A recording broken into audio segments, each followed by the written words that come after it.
Hello, pre-counters. Time for some logs.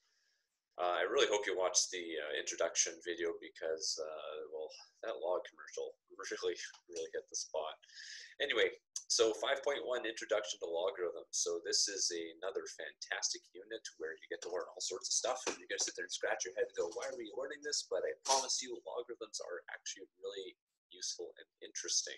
It's a little harder to see it, but it has a lot of applications. So anyway, let's just have a little look here. So we're going to start off with just a basic idea.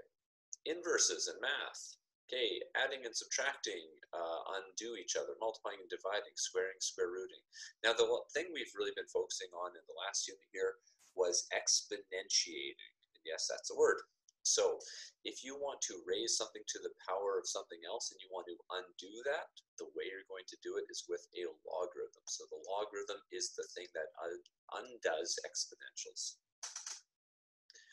We'll get into the nitty-gritty detail of what all this means, what the log operation actually is doing, what this little c down here is all about, but for now I just want to say that these are inverse operations of each other. A really simple numerical example, which I always use. Logs, by the way, you are forgiven if you have a hard time getting them right away. I spent many years trying to understand logs, and I always had to go back to the simple idea to remember what goes where. Hopefully you'll do better than I did, though. So when we have something in exponential form here, which is very simple, 10 squared equals 100, the base is the 10, the exponent is the 2, and I'm just calling this the number. It probably has a better name, but I just like to say the number. It's the answer or whatever. When we take this and convert it into log, so just for the record here, these are identical statements. It's not that we did anything to go from exponential to logarithm form. That's not what we're doing. We're rewriting it just in a different way. Both of these statements are using the same numbers and they're equally true. So what we do is we have log and we say base 10. So this little 10 here and this little 10 are the same. They're both called the base. The number is 100, so in this case with the exponential form, you go 10 squared equals 100, and that's like the answer. In this case, we're taking log of 100 to get 2, which is the exponent. So it's a little different in which the exponent is like the answer, quote, quote. So I'm not really big on saying it's the answer, but we're taking log of the number. So if you kind of imagine the pieces of this puzzle moving around, you kind of take it log of base 10, and then the 2 goes on the other side, and the 100 goes in the log, and you're doing log. It's confusing. But anyway, so this is the rearrangement here. So just be aware that these two are the same, and it might take you a little bit of time to get used to it, but that's what a logarithm is. A general definition, we're going to just zoom in here for a sec because this is the fancy math type that makes it a little small. Don't even worry about the bottom quite yet. But just here, these are the pieces, how they all go. If b equals c to the power of a, then log base c of b equals a. So the big thing here, the base of the exponent is the base of the log. What the log equals to is the exponent. The log equals the exponent. And if you just say that like 10 times and say the log gives the exponent or the log equals the exponent, that's going to be really helpful to remember what you're getting when you calculate logs. This business over here is actually a remnant of the last unit. Remember how when we were doing exponential stuff, we said like the base has to be bigger than 0 and all that sort of stuff. Same kind of deal here where C is the base. Some textbooks use B for base, and I kind of like B for base, but I was using C for the base in the last unit, so I'm just going to stick with that anyway. The base must be positive and not equal to 1, and that's for the same reasons before, where like 1 to the power of x doesn't really make an exponential graph, so you're not allowed to have 1 as the base. And then, of course, b must be greater than or equal to 0, and that's a little bit more because you cannot take logs of negative numbers. Another way of looking at that is when you have an exponential graph. As long as c is positive, like let's say c was the number 2, and you're raising it to a, maybe that's the variable, there's no value of x that can ever give you a negative number. That's impossible. Even 2 to the power of negative 1, that gives you positive 1/2. You can never generate a negative number by exponentiating a positive number like 2. It just doesn't work. So for that reason, we can never take log of a negative number, because it's like saying what exponent on 2 would give me a negative number, and it doesn't work.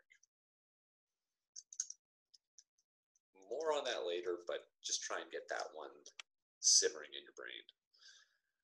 Okay, so zooming out here, the logarithm of a number is equal to the exponent. Again, that's a very key thing to remember. What you're doing when you're pushing the log button on your calculator is you're solving for exponents. It's the exponent to which you must raise the base to get the number. Now, usually it's log base 10, but it could be log base 2 or log base e, which, by the way, is ln. We sort of discussed that in the last video as well. Anyway, more on that one later as well.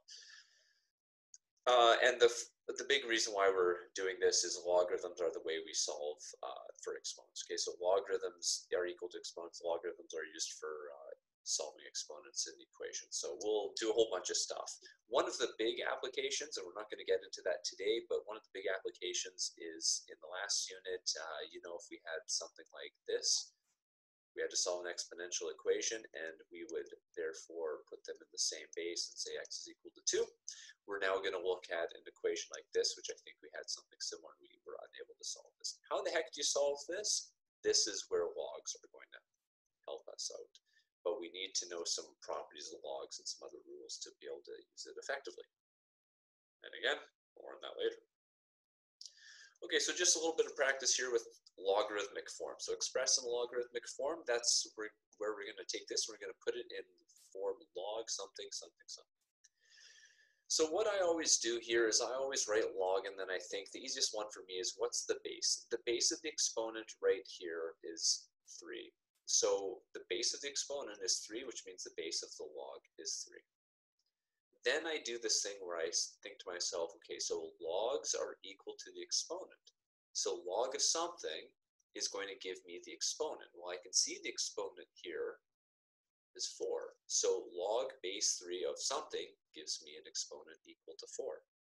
And then the third and final piece is, well, I guess 81 has to go in here. Then you think, okay, so log base 3 of 81 is equal to 4. That's like saying 3 to the power of 4 would give me 81. Or another way of thinking about it is, what do I have to raise 3 to get 81? And the answer is 4. Anyway, this is the logarithmic form. Done, final answer. 6 to the power of 0 is equal to 1. That's a true statement, so this would turn into log base 6 of, okay, this is always the tricky one, but I can see the exponent is 0, so log is going to be equal to 0, and it's going to be, 1 would be there. So log base 6 of 1 would equal to 0. In case you're wondering, there is a general property, log base anything of 1 is equal to 0, because anything to the power of 0 is equal to 1, except, the base can't be 0. But if you'll notice up here, this was always a requirement. The base can never be 0 anyway. So this actually would be a true statement, and we don't even need to qualify it with that. Okay, so this is just a general truth or a general property of logs. Okay. Example 1b. So this is 1b because this is the exact same thing. This is the flip side. Can we go from log to exponential? And this is usually not too bad. So we can see it's log base 10. So that's going to be 10 as the base. And then I can say without a lot of thought, 10 cubed is equal to 1,000. There we go. That's exponential form. And then, of course, this last one, if you haven't done anything, take a second, think about it. This would be 2 to the power of 3 is equal to 8. Usually it's easier to do it this way because we're so used to exponents. So logs are brand new to us though. Okay, example 2. Determine the value of x that makes the equation 2. This might be a good time to pause the video and give it a try. Or you can just sit back and watch. So what we're going to do here is a similar idea. We're going to turn this into exponential form because it's going to be easier for me to think of at least. So this is like saying 2 base 2, and then the log is equal to -3, so 2 to the -3 is equal to x. Okay, so then what we can therefore conclude is x is equal to 2 to the -3, which is 1 over 2 to the +3, which is 1 over 8. Similarly, this one will be base x, and then log base x of 64 is equal to 2. That means the exponent is 2, and then this would be equal to 64, which is the number that we're logging. So x squared is equal to 64. This means that x could be equal to, we'll square root both sides. That actually means it could be plus or minus 8. Wait a second. Do we have any restrictions here? You should always be careful because there's all those restrictions. Remember, way up here, we had restrictions of c can't be negative, and b can't be negative, and c can't even be equal to 1. But it's these negatives. So c is the base, and b is the thing we're logging. So over here, we actually got to take a sec, and we got to think about this. The base is right here, and remember, the base is always greater than 0. So when I'm looking at this, oh, hold on, okay, let's actually erase this. This must reject the negative sign. So therefore, the correct answer is x is equal to +8 only. Okay, we cannot have the base being negative. We cannot have a negative base logarithm. Tricky, tricky. All right, inverses. So we've been discussing the idea of inverses and exponentials. Here it's worth looking at an actual graph. So here's a Desmos printout of y equals 10 to the power of x and y equals log base 10 of x. By the way, if you don't write base 10, base 10 is the default. So your calculator defaults to base 10.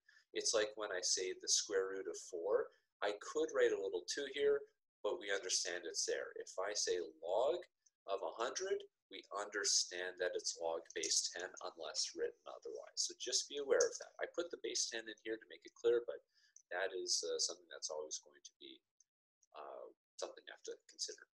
Anyway, we can see that because these are reflections across the line y is equal to x, they're inverses. That's how we can graphically determine inverses, if you remember from way back when. And we can also say something else that's really important. Since exponents and logarithms are inverses, we can use this property. So remember this property of inverses? F of f inverse of x will get us back to x. These two functions cancel each other out. So that brings us to two very handy little properties here. And it says this. We'll zoom in a notch. Log base b of b to the x equals x. So if you have something like a log base b of something, that would be like your function, and your inverse function would be going b to the power of whatever. Logging and then exponentiating are two opposite operations. And if you'd like a numerical example to really get that, let's just take a number like, let's say 100. So if we went log of 100, we'd get 2 log base 10. So we're doing log base 10 of 100 to get 2. So that would be like the function. But then if I did the opposite function, the inverse to logarithming, then that would be 10 to the power of 2, and we would get back to 100. So there we go. We started with the number 100, we logged it to get to 2, and then we exponentiated to get back up to 100. This is what this general property is saying. This is saying the same thing, but in a different order. You're taking a number, and you're raising it to a power of something, and then you're logging it.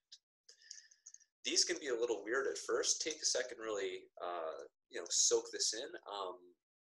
We can do something like well, I don't know if I need to belabor the point, but what if we did like 10 log base 10 of 100? What would that give us? According to this, the x here need to match. I guess we'll just look at this here. Is this a true statement? What is log base 10 of 100? Well, that's equal to 2, and 10 squared equals 100. So there you go. That's a confirmation of the second one. Anyway, like most things logarithmy, they take a little bit to really fully appreciate. If they make 100% sense right now, that's great, but they definitely can take a little bit of time to get used to. Anyway, so why do we care about this? We're mostly going to use this bad boy, but this one will be useful later on. So we can use this property to evaluate logarithms. If I said log base 2 of 8, one way you could think about it is you could sit there and go, okay, well, what do I have to raise the base 2 to the power of something to get 8? And you can say it's equal to 3. But another thing you can do is you can rewrite 8 as 2 to the power of 3. When this and this match, like here, this property, the b's are the same, then what you can do is you can essentially cancel out the log and the base, and then you just get the answer. So when you get it in this form right here, it's like you can almost just erase all of that, and then what's left over is 3 is your answer.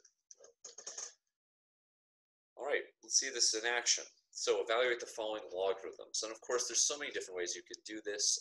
Logs, you'll find there's a lot of different methods to solve, and we're just looking at the most fundamental ones today. So what I'm going to do is I'm going to rewrite 64 as 4 to the power of something. So if you're good with this, let's see, 4 squared is 16, 4 cubed is 64. So this would be 4 cubed. You can put brackets around this if you want. I'm just going to leave them off because it starts to get a little cluttered. Okay, so what happens in this case? Since the bases match, and if I highlight those bases, then what we can say is they cancel out, essentially. It's not really a proper canceling, but you can almost think of like this and this. We'll just take a different color. It's almost like these are just kind of gone.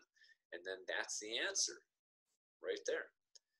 And remember, when you think of this in terms of what the heck a log actually means, a logarithm solves for the exponent to which you must raise the base to get the number. So if we're taking log base 4 of 4 to the power of 3, well, we obviously need to raise 4 to the power of 3 to get 4 to the power of 3. It's kind of a weird thing, but almost too simple. Anyway, there we go. Let's do this one with a little less explanation. Maybe you want to take a second, think about it, or you're just happy to YouTube and chill right now and just watch me do it. But let's do it. So log base 2, what our strategy is we're going to write that as a power of 2. So this is actually going to wind up being, this is the same thing as 1 over 2 to the 6th, which is log base 2 of 2 to the negative 6. So because of that, the bases are the same, and I can just say the answer is negative 6.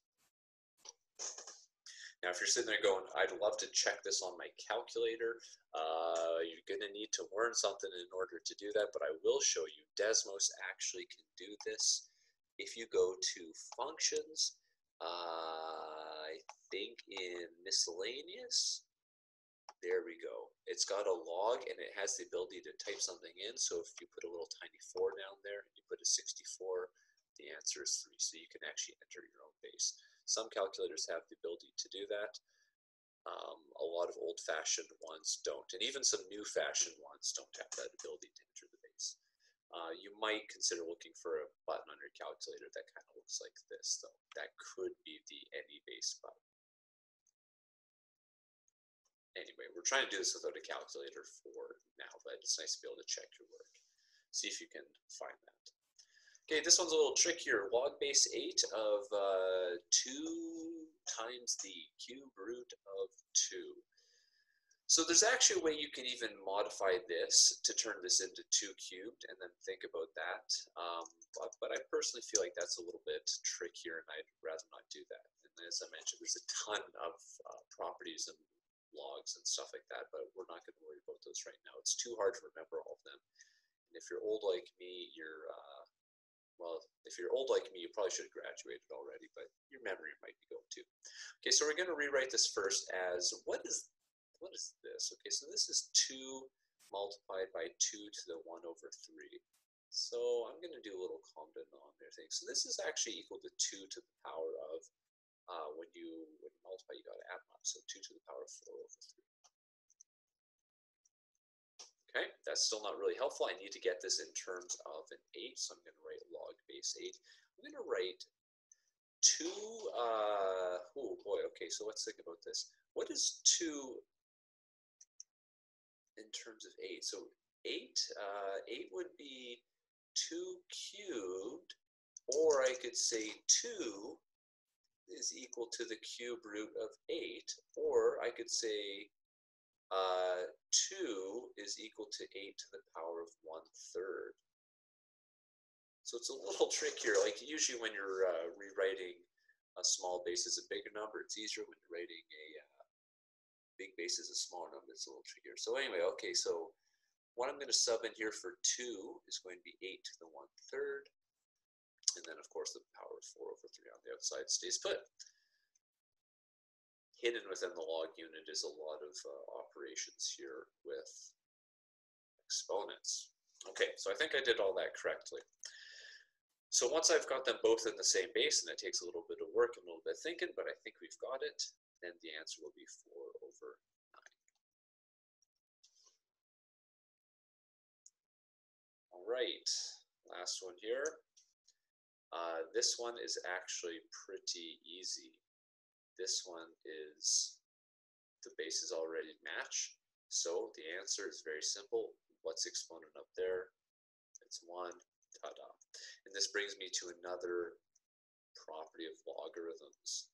Log base b of b in general is equal to 1 all the time. That's another general property.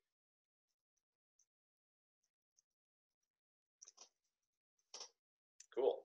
Okay. Last thing. This is a bit of a different style of question here. So, let me get my beautiful face out of the way. If f of x is equal to 2 to the power of x, state the equation of the inverse and sketch it on the graph, and then state the domain of f of inverse x.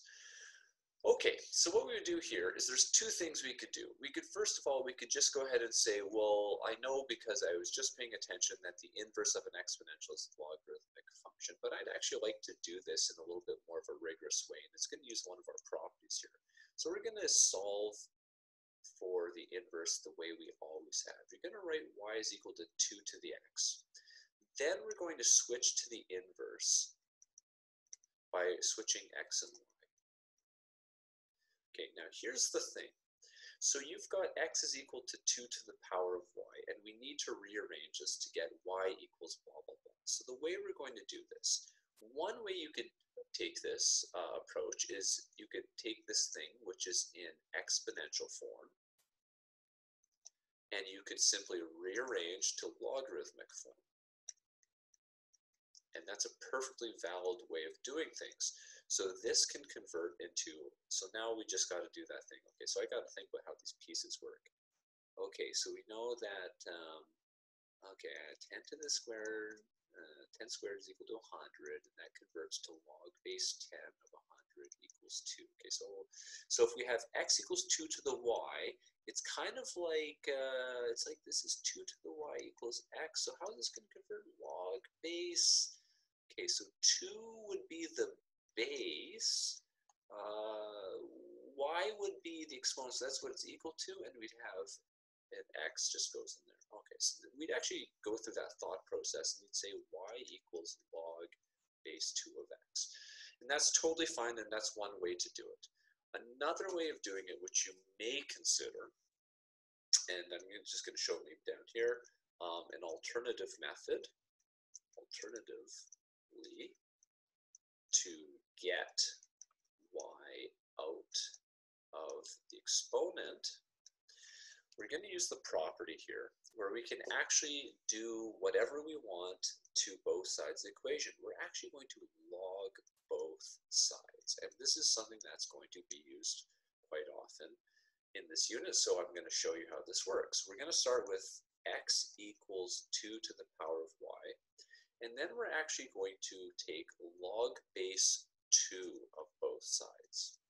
So what we're going to do is we're going to write log base 2 of x equals log base 2 of 2 to the power of y. And this is something that is allowed. You are allowed to do whatever you want, and that includes taking logarithms to one side as long as you do it to the other side. So we logged both sides, and I very specifically chose log base 2. And the reason I chose log base 2 is because I can use that property, remember, log base b of b to the something equals just that something. So what I effectively have in this situation is log base 2 of 2 to the y. I'm going to use this property here, and I'm going to use this to effectively eradicate my log and my 2, and then the y actually gets to come down out of exponential equation, out of the exponential position, the same way that it did in this equation. So y is now just by itself, and that's a really, really, really handy thing. That's the only operation in math that allows us to take something out of an exponent and drop it down into the regular place. And of course, the other side is the log base 2 of x. This is the same thing we had up there. This way, I had to do a little bit of thinking to get it into its logarithmic form. This way, I did a little bit more algebra to get it into its logarithmic form. Both are equally valid, but I kind of like the algebra method, and we're going to be using that later on when we're solving equations. So it's kind of cool. Okay, so we're going to state the equation of the inverse. So what we would say is inverse f of x finally equals log base 2 of x. Okay, so that's the equation of the inverse. Probably should have boxed this one instead. Again, really excited with boxing y. Okay. Now we just have to state the domain and range of the inverse. So for this, you might consider doing something like the following. Let's sketch them on a graph. So what does 2 to the power of x go through? If you remember from the exponentials unit, all exponential graphs go through 0, 1. And because it's 2 to the power of x, we're going to have the point 1, 2, and we'd even have 2, 4, I guess, and so on. And I'm just thinking like 2 to the power of 1 and 2 and so on. So, and then it's going to go kind of like this, and it's going to go up and up and up. It's going to shoot up like that. It's going to go down, down, down, down, down, down, down, like this. And of course, there's going to be a horizontal asymptote. Y is equal to 0. One thing I've noticed marking people's assignments, make sure you say y is equal to 0. You cannot just say horizontal asymptote at 0. And there we go. So what we would say is maybe down over to the side here, I'm going to write for f of x equals 2x. We would say the domain is x is all real numbers, and the range, y is everything greater than 0. In a different color, we'll go to blue. We'll say the inverse f of x is log base 2 of x. And without a lot of thought, we should actually be able to write the domain and range, because remember what happens here? You switch them around for the inverse. So we should say x is everything bigger than 0 and y is all real numbers. And if we want, we can also take some points, and we can take these points and we can flip x and y. So remember the general transformation here, or the mapping notation, if you want to use our language from before. X comma y is going to go over to y comma x. So what we can do is we can switch the points. I'm not going to write it all down, but I'll just take these points. I'll switch. Here's 1. It goes to 1 comma 0. This one will go to 2 comma 1. And this one will go to 4. Whoops, that's not 4. It'll go to 4 comma 2.